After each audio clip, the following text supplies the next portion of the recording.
Hey, what's going on, everybody?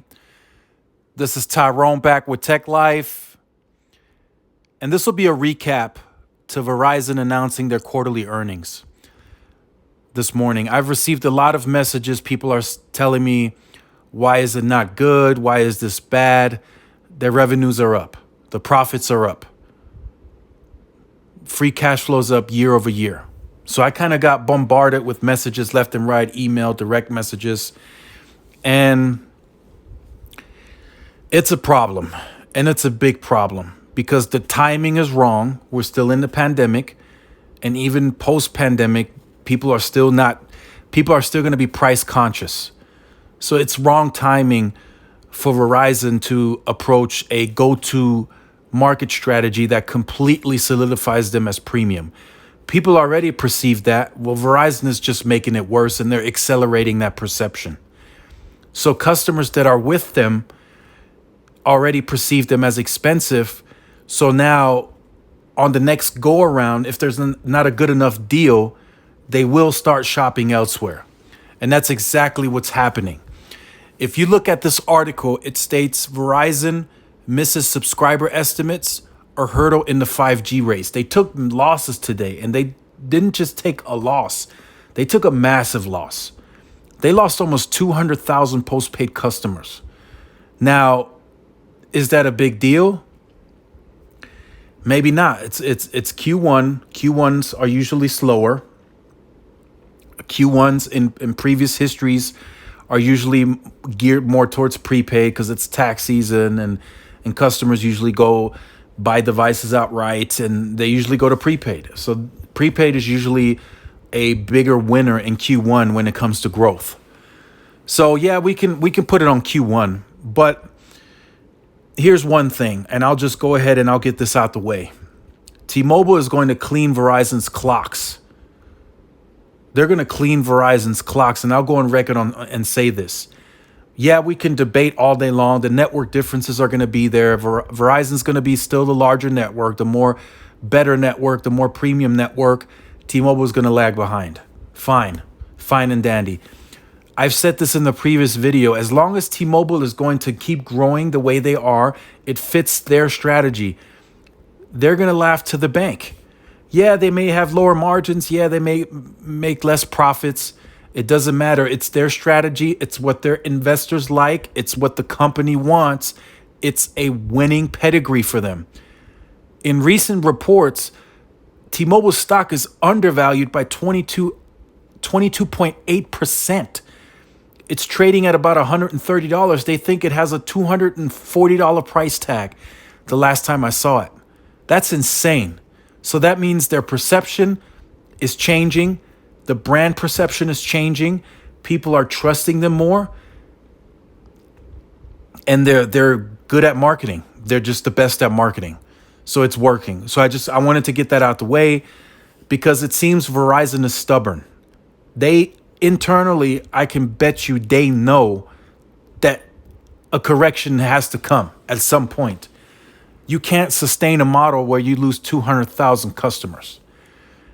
And has it been consecutively? No, not yet. We won't see that until the Q2 numbers are official. But I could tell you guys right now, every now and then I get a peek at these numbers and I have insight on this. It's the middle of April. April is almost done. It's going by quick. Q2 has already started. I could tell you guys right now, it doesn't favor Verizon. It does not. It does not. They're not exciting right now. They even have the value proposition, and people are still choosing AT&T and T-Mobile over them because it's premium. The value permanently is only in a certain price point. You don't get it on all plans.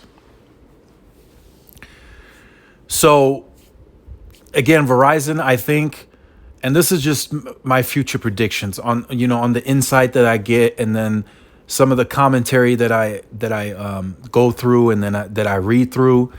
Verizon is going to need a massive correction. And some are saying, well, Verizon is kind of stuck. And I agree with that. When you're already at the top, the only way to go is down. Can't go up. You're already there now. So if they take a massive price cut to a new plan, a new structured plan, the stock is going to go down. Investors are not going to like that. So they have to find workarounds to work around that, include taxes and fees. If you continue cost-cutting measures on the company, they did save $10 billion. You starve the company. Well, you don't starve you starve the customer as you save money. The customer's not going to come. You're going to have to create deals. You're going to have to do taxes and fees. I mean, you don't have to, but I think that's something that they could offer in the future to make it more attractive for the customer to come to your network. Verizon is going to clearly have the more premium network. They're spending almost $22 billion in the network this year. And that will likely translate to next year and the year after. They're going to spend 10 plus billion more than T-Mobile when T-Mobile gets to lowering their capex. They're going to win on network. I give them that. There's no doubt about it. They're going to win on that. But T-Mobile is going to win on growth. And they're going to do so. I think that even accelerates even further. I think it gets worse if Verizon continues to take that attitude of we don't care. We will, we'll shed that customer. We'll lose them. We're fine as we are. We want to be premium. They want to have 50% of their base on premium unlimited by 2023. That's in 2 years. So they're going to lose more customers with that strategy. So to kind of paint that picture, this morning they announced 90% of the customers, they did grow some customers, chose unlimited, 90% of them. 50% of the 90% chose premium unlimited.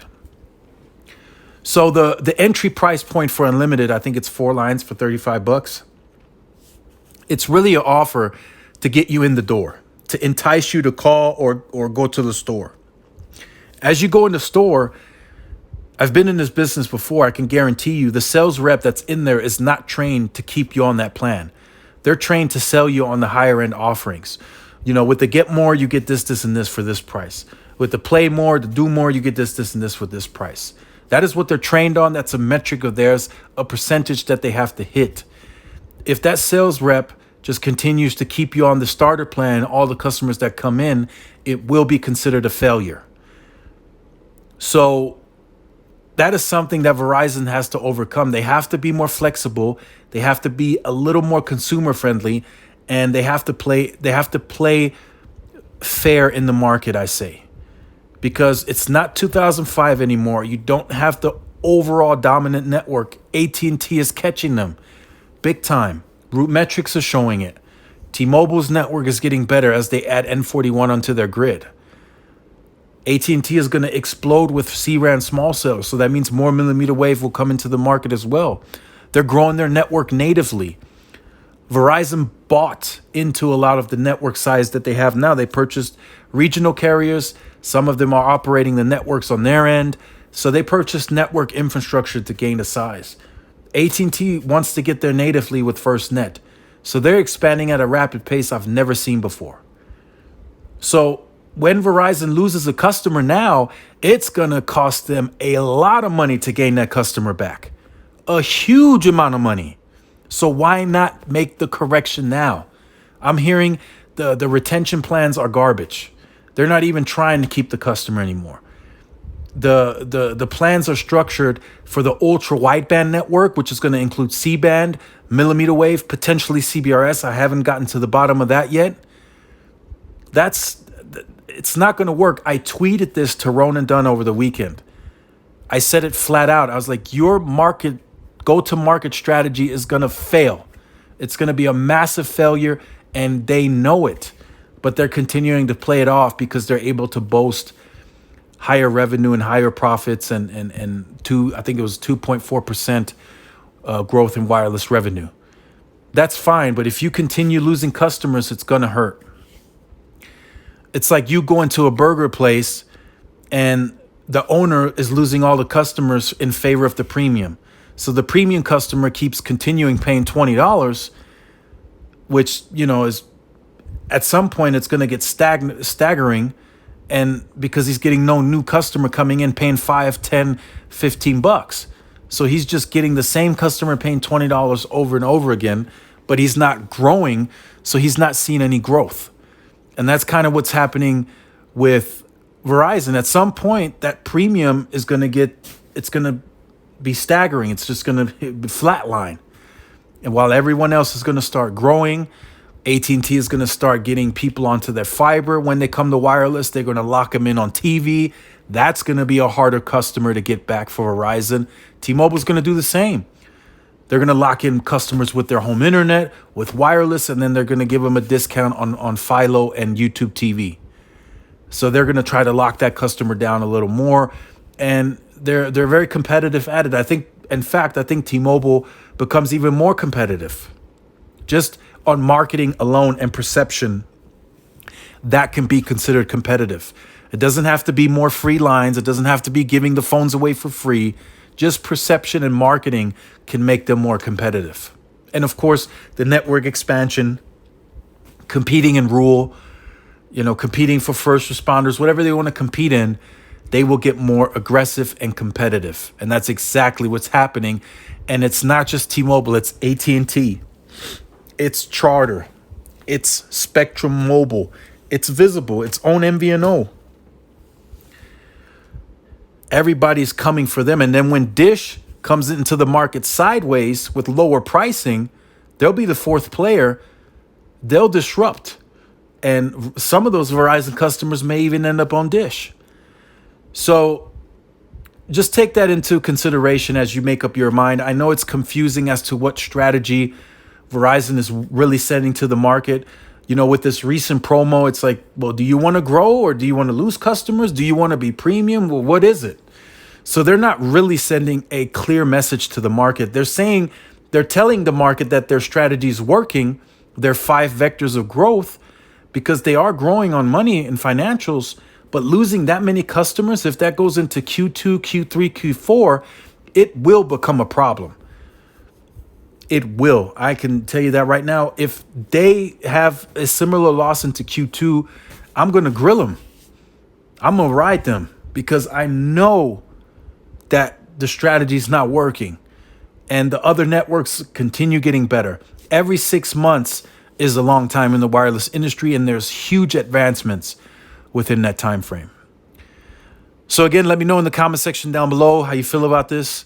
I just wanted to make this very clear. This is a recap. I do think Verizon has a problem, and I think it just gets worse as this year goes on. If you have been on the channel or you're new to the channel and you have not yet liked, shared, subscribed, make sure you do so. Hit the notification bell so you are notified when I do upload content. Make sure to follow the social media outlets for more updates and interactions. Thanks again for watching. This is Tyrone with Tech Life, and I'll see you guys in the next one. Peace.